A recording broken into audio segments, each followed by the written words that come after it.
राधे राधे। कैसे हैं आप लोग? ईश्वर कृपा से आप सब अच्छे होंगे। ईश्वर सब पे कृपा बनाए रखे, सबका कल्याण करें। आज हम बताने जा रहे हैं श्रीमद् भागवत महापुराण के द्वितीय स्कंद का तीसरा अध्याय। और उसमें है कामनाओं के अनुसार विभिन्न देवताओं की उपासना तथा भगवत भक्ति के प्राधान्य का निरूपण। और इसके पहले हम आपको कहना चाहेंगे कि यदि आपने हमारा चैनल सब्सक्राइब नहीं किया तो प्लीज़ हमारा चैनल सब्सक्राइब कर लीजिए और बेल आइकन बटन ज़रूर दबा दीजिए, जिससे कि हमारे आने वाले सारे वीडियोस आपको प्राप्त हो सकें। और यदि आप को हमारी कथा पसंद आए तो आप लाइक और शेयर ज़रूर कर दीजिए और कमेंट ज़रूर करिए। आप कमेंट नहीं करते हैं, लगता है आपको हमारी कथा पसंद नहीं आ रही है। अगर आपको पसंद आ रही है तो कमेंट ज़रूर करिए। और चलिए अब कथा की तरफ चलते हैं। श्रीमन्नारायणे नारायणे हरि हरि नारायणे नारायण हरि हरि। तेरी लीला सबसे प्यारी प्यारी, हरि हरि। तेरी लीला सबसे न्यारी न्यारी, हरि हरि। श्रीमन्नारायण नारायण हरि हरि। जय श्री राम। बोलो कृष्ण कन्हैया लाल की जय। श्री सुखदेव जी ने कहा, परीक्षित, तुमने मुझसे जो पूछा था कि मरते समय बुद्धिमान मनुष्य को क्या करना चाहिए, उसका उत्तर मैंने तुम्हें दे दिया। जो ब्रह्म तेज का इच्छुक हो वह बृहस्पति की, जिसे इंद्रियों की विशेष शक्ति की कामना हो वह इंद्र की, और जिसे संतान की लालसा हो वह प्रजापतियों की उपासना करे। जिसे लक्ष्मी चाहिए वह माया देवी की, जिसे तेज चाहिए वह अग्नि की, जिसे धन चाहिए वह वसुओं की, और जिस प्रभावशाली पुरुष को वीरता की चाह हो उसे रुद्रों की आवश्यकता उपासना करनी चाहिए। जिसे बहुत अन्न प्राप्त करने की इच्छा हो वह अदिति का, जिसे स्वर्ग की कामना हो वह अदिति के पुत्र देवताओं का, जिसे राज्य की अभिलाषा हो वह विश्व देवों का, और जो प्रजा को अपने अनुकूल बनाने की इच्छा रखता हो उसे साध देवताओं की उपासना करनी चाहिए। आयु की इच्छा से अश्विनी कुमारों का, पुष्टि की इच्छा से पृथ्वी का, और प्रतिष्ठा की चाह हो तो लोक माता पृथ्वी और धव आकाश का सेवन करना चाहिए।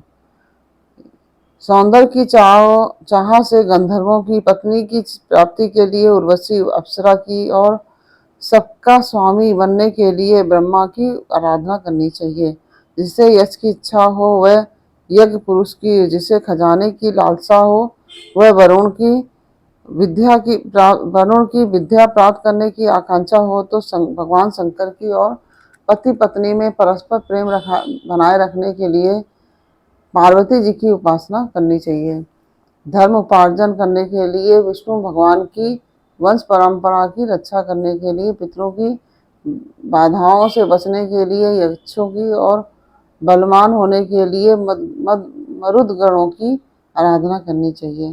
राज के लिए मनवंतरों के अधिपति देवों की, अभिचार के लिए निश्चिति के भोगों के लिए निश्चितु को, भोगों के लिए चंद्रमा को, और निष्कामता प्राप्त करने के लिए परम पुरुष नारायण को भजना चाहिए। और जो बुद्धिमान पुरुष है वह चाहे निष्काम हो, चाहे समस्त कामनाओं से युक्त हो अथवा मोक्ष चाहता हो, उसे तो तीव्र भक्ति योग के द्वारा केवल पुरुषोत्तम भगवान की ही आराधना करनी चाहिए। जितने भी उपासक हैं उनका सबसे बड़ा हित इसी में है कि वे भगवान के प्रेमी भक्तों का संग करके भगवान में अविचल प्रेम प्राप्त कर लें। ऐसे पुरुषों के सत्संग में जो भगवान की लीलाएं कथाएं होती हैं उनसे उस दुर्लभ ज्ञान की प्राप्ति होती है जिससे संसार सागर की त्रिगुणमयी तरंग मालाओं के थपेड़े शांत हो जाते हैं। हृदय शुद्ध होकर आनंद का अनुभव करने लगता है। इंद्रियों के विषय में इंद्रियों के विषयों में आसक्ति नहीं रहती। केवल मोक्ष का सर्वसम्मत मार्ग भक्ति योग प्राप्त हो जाता है। भगवान की ऐसी रसमयी कथाओं का चस्का लग जाने पर भगवान की ऐसी रसमयी कथाओं का चस्का लग जाने पर भला कौन ऐसा है जो उनमें प्रेम न करे।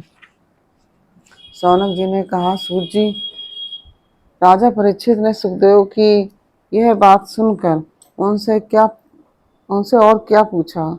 वे तो सर्वज्ञ होने के साथ ही साथ मधुर वर्णन करने में भी निपुण थे। सूत जी, आप तो सब कुछ जानते हैं। हम लोग उनकी वह बातचीत बड़े प्रेम से सुनना चाहते हैं। आप कृपा करके अवश्य सुनाइए, क्योंकि संतों की सभा में ऐसी ही बातें होती हैं जिनका पर्यवसान भगवान की रसमयी लीला कथा में ही होता है। पांडुनंदन महारथी राजा परीक्षित बड़े भक्त भगवत भक्त थे। बालावस्था में खिलौनों से खेलते समय भी वे श्री कृष्ण की लीला का ही रस लेते थे। भगवान में श्री सुखदेव जी भी जन्म से ही भगवत परायण हैं। ऐसे संतों के सत्संग में भगवान के मंगलमय गुणों की दिव्य चर्चा अवश्य ही हुई होगी। जिसका समय भगवान श्री कृष्ण के गुणों का गान अथवा श्रवण में व्यतीत हो रहा है, उसके अतिरिक्त सभी मनुष्यों की आयु व्यर्थ जा रही है। ये भगवान सूर्य प्रतिदिन अपने उदय और अस्त से उनकी आयु छीनते जा रहे हैं। क्या वृक्ष नहीं जीते? क्या लुहार की धोकनी सांस नहीं लेती? गांव के अन्य पालतू पशु क्या मनुष्य पशु की ही तरह खाते पीते या मैथुन नहीं करते? जिसके कान में भगवान श्री कृष्ण की लीला कथा कभी कभी नहीं पड़ी, वह नर पशु कुत्ते, ग्राम, सूकर, ऊंट और गधे से भी गया बीता है। सूत जी, जो मनुष्य भगवान श्री कृष्ण की कथा कभी नहीं सुनता, उसके कान बिल के समान है। जो जीव भगवान की लीलाओं का गायन नहीं करती, वह मेढक के जीव के समान टर टर करने वाली है। उसका तो ना रहना ही अच्छा है। जो सिर कभी भगवान श्री कृष्ण के चरणों में झुकता नहीं, वह रेशमी वस्त्र से सुसज्जित और मुकुट से युक्त होने पर भी बोझा मात्र ही है। जो हाथ भगवान की पूजा नहीं करते, सेवा और पूजा नहीं करते, वे सोने के कंगन से भूषित होने पर भी मुर्दे के हाथ हैं। जो आंखें भगवान की याद दिलाने वाली मूर्ति, तीर्थ, नदी आदि का दर्शन नहीं करती, वे मोरों के पंख में बने हुए आंखों के चिन्ह के समान निरर्थक हैं। मनुष्यों के वे पैर चलने की शक्ति रखने पर भी न चलने वाले पेड़ों जैसे ही हैं। जो भगवान की लीला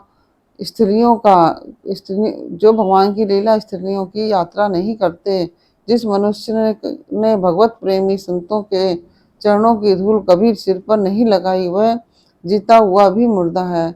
जिस मनुष्य ने भगवान के चरणों पर चढ़ी हुई तुलसी की गंध लेकर उसकी सराहना नहीं की, वह श्वास लेता हुआ भी श्वास रहित शव है। सूत जी, वह हृदय नहीं लोहा है जो भगवान के मंगलमय नामों का श्रवण कीर्तन करने पर भी पिघल कर उन्हीं की ओर बह नहीं जाता। जिस समय हृदय पिघल जाता है, उस समय नेत्रों में आंसू छलकने लगते हैं और शरीर का रोम रोम खिल उठता है। प्रिय सूत जी, आपकी वाणी हमारे हृदय को मधुरता से भर देती है। इसलिए भगवान के परम भक्त आत्म विद्या विशारद श्री सुखदेव जी ने परीक्षित के सुंदर प्रश्न करने पर जो कुछ कहा, वह संवाद आप कृपा करके हम लोगों को सुनाइए। इस प्रकार यह तीसरा अध्याय पूर्ण हुआ। और यदि आपको हमारा कथा पसंद आई हो तो प्लीज़ कमेंट जरूर करिए, जिससे कि हमको पता चले कि आपको हमारी कथा समझ में आ रही है और अच्छी लग रही है। तो कमेंट जरूर कर दिए और लाइक और शेयर जरूर कर दीजिए। फिर श्रीमन्नारायण नारायण हरि हरि भजमन नारायण नारायण हरि हरि तेरी लीला सबसे प्यारी प्यारी हरि हरि तेरी लीला सबसे न्यारी न्यारी हरि हरि श्रीमन नारायण नारायण हरि हरि। राधे राधे।